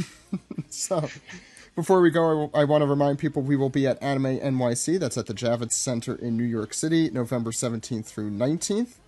And yeah, that's really all the plugs I have for us and where we'll be in the next few weeks. Let's go around the horn where people could contact us. Steven. You may follow me on Twitter at Translatosaurus, where I will still be talking about baseball playoffs for another week, I guess, until that's over. And some pictures of my cat and all the usual stuff. Kelly. You can find me on Instagram and Twitter at Karuri. Steve. You could follow me on Twitter, Instagram, Tumblr, Steve Yurko, all one word. Currently in my last week of Inktober, and it's been a wrestling-themed Inktober. Please don't go. Come back. You might just like the drawings anyway. Ed, where can the good people out there contact us? Well, you are Zach_Logan on Twitter. I'm Edward Evastizio. No, I'm not. I'm Edward One Piece. Edward One Piece. Podcast can be found at onepiecepodcast.com, twitter.com, youtube.com, and facebook.com/OnePiecePodcast. One Piece Podcast is our Skype name. OnePiecePodcast@gmail.com is our email address. Leave us some Piece Together, reddit.com/r/OnePiecePodcast. Support us on Patreon, patreon.com/OnePiecePodcast. You can subscribe on SoundCloud, subscribe on Google Play, subscribe, rate, and review on Apple Podcasts, or call us on our phone number. Zach? And that phone number is 347-497-MAJI. MAJI. That phone number again is 347-497-6254. Call anytime. Anytime. With your questions, comments, theories, or why my little sister can't be... No, I can't finish that sentence. Thank you all for coming on the show, and a little surprise now. We are approaching our 500th episode soon, and as part of that, I am trying to find new and cool things we could do on the podcast. And so, drawing from podcasts I listen to, including 30 2010, which you should listen to if you haven't, and Ask Me Another from NPR, I'm going to try something a little different at the end with a little bit of a quiz show. I don't have a name for this segment. This is a pilot. If you guys hate it, please let me know. If you guys like it, also let me know. So this is what we're going to do. We have our contestants here today. We have Ed. Hi, Ed. Hello. Even though we just said goodbye. We have Steve. Hi. Kelly. Hello. And Steven. Oh, hey. And we're going to be playing a game I'm going to briefly call Jammering It Up or something like that. Where you have to name characters within a certain subset or category. For example, name all the Straw Hats. And the first one, and when you get it wrong, you get eliminated. Obviously, we're not going to do the Straw Hats. That's kind of easy. So we're going to start this week. And please do not, I'm trusting you guys' honor system, do not look these up. I know you have computers in front of you. Don't do that. This week we're going to, you know what? I'm not even going to say yet. First, I'm going to go through the order, and it's the order you guys had to read the chapter, except for Ed, since Ed would always be first if that were the case. It's going to be Kelly, then Steven, then Steve, and then Ed. So we're going to go like that, and you're just going to name a member of the Charlotte family. So that's anyone with a Charlotte name or related to Charlotte in any, somewhat biological way, okay? So the Charlotte family is our first is our category for this week. So Kelly, why don't you start? Name a member. Katakuri. Good one to start with. Steven? Brule. Steve? Perospero. Ed? Lin. Good choice. Kelly? You're writing these down, right, Zach? I don't need to write them down. It's just when I know you get one of them wrong. I'm looking at a list of them. What if someone duplicates them? Oh, that's true. I probably should. This is why this is a pilot program. You want to go through those again? So we got Katakuri. Brule. What did you say, Steve? Perospero. Lin. Keep going. Who do I start? I have to go back and forth. Kelly. Oven. Steve. Why me? Oh, Steven, sorry. Daifuku. Steve. Compote. Wow, you guys are doing pretty well. I should have picked a smaller family to start out with here. Ed. Oscar Pony. Hi, Kelly. Moscato, Minister of Gelato. Ooh, finally. Steven. Pudding. Steve. Montour. Are we ever going to finish this? You guys are too good at There's this. a lot of kids. You guys are not being jammer. This is why it's a good as a pilot program. Ed. Oscar Pony. I'm surprised no one took that. I know, right? Kelly. Cracker. Steven. Smoothie. Steve. Snack. Ed. Galette. We'll finish this one day. Where we are, Kelly. Anglais? Who? The Anglais, the little white kid. No, can't describe. Well, is that how you? Yeah, okay. You might have to describe, or else Zach's never gonna. Yeah, no, that's true. Describing is fine as long as I'm. That was a real reach there, Steven. Noostort. Okay, you will have to. Who? It's the U.S. Acres guy, from Mr. this Peanut. chapter. Mr. Pringles. Oh, He was oh. in Mr. this Pringles. chapter. It was literally the introduction Oh, of his name. right. The Mr. Pringle guy. It's Steve. Opera. Ooh, there we go. Ed. Capone Gang Pez. Or Capone Pez. Okay, we'll take that. This will be Kelly. Praline. I should have picked a smaller one for this. Steven. Chiffon. Steve.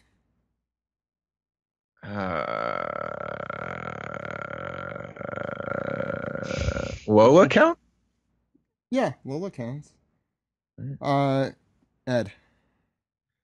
Oh man. At least we're getting to the point where you guys are forgetting people. Opera. Nope, taken. Ed's eliminated. Oh. All right. Let's keep going. Steven. No, Kelly. I'm Kelly, sorry. Is Dolce? I don't think that's the person. Yes. That is one. Yes. God. Oh, that's why I don't remember it. I just looked it up, yeah. Steven. Dragé. How do you... Oh, yeah. Oh, that's the other half of that. Yep. It's right. I have it. I thank you, One Piece Wikia, for helping me out here. Steve. Amand? Angeles is who you said before, by the way. Amand. Good That's a good question. one. I don't think she's a Charlotte or confirmed as a Charlotte, as far as I. She is. She's She a is? minister. No, Yeah, in minister our is not episode necessarily. title. But is she a is she a Charlotte minister? I said related, not necessarily working for.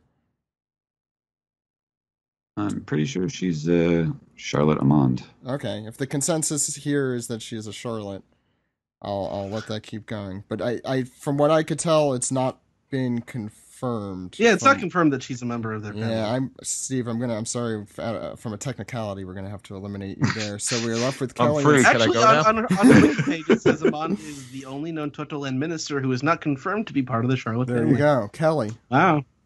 Oh, geez. Last two left. Did we say Gala? No. GALA. Oh. Gala. Oh shit. Okay. Steven. Okay. Yeah. Oh man. Now I have to try to remember. This is where it gets fun. I'll pick a Is this smaller the group last next time. one, Zach? Next Is time this I'm. the last one. Yes, if Steven doesn't get this, he's out and Kelly wins. But is there only one name left? No, there's still no. many. There's man. a couple. Oh, Anana. How do you spell that? It should be Anana, I believe. Like banana, Yep, right? yep. You got it. Like yes, like banana, but it's There's for not many pineapple. left. Yeah. Kelly. Oh, jeez. There's not many left here, and the ones that are left, we don't know the names. Is there like a Cabaletta or Caballero or something like Cabaletta? I don't know.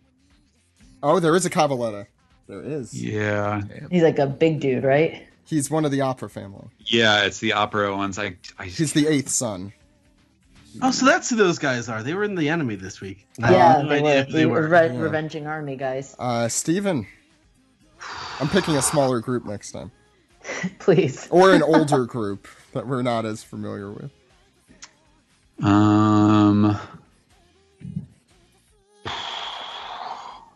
Man. I think. I'm okay. I'm just gonna take a stab at this. Is probably wrong, but is Minuet one of them? I don't No, think so. I don't think so. Kelly's our winner for Okay. this week.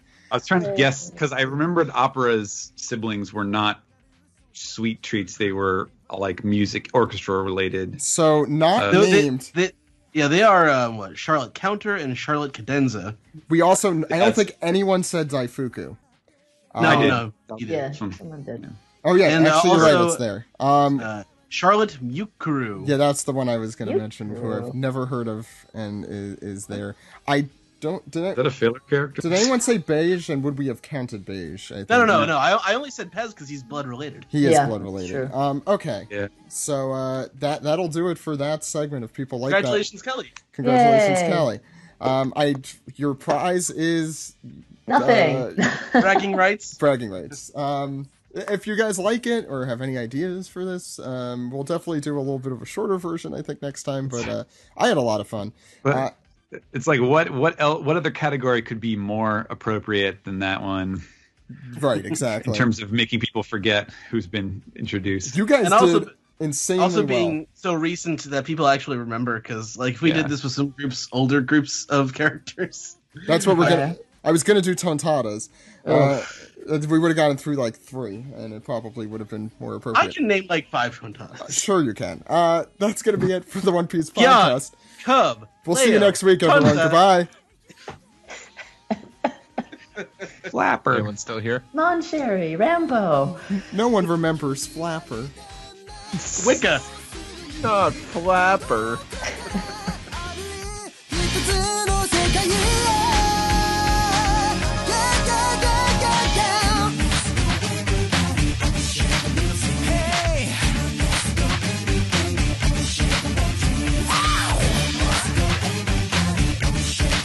We share the good times.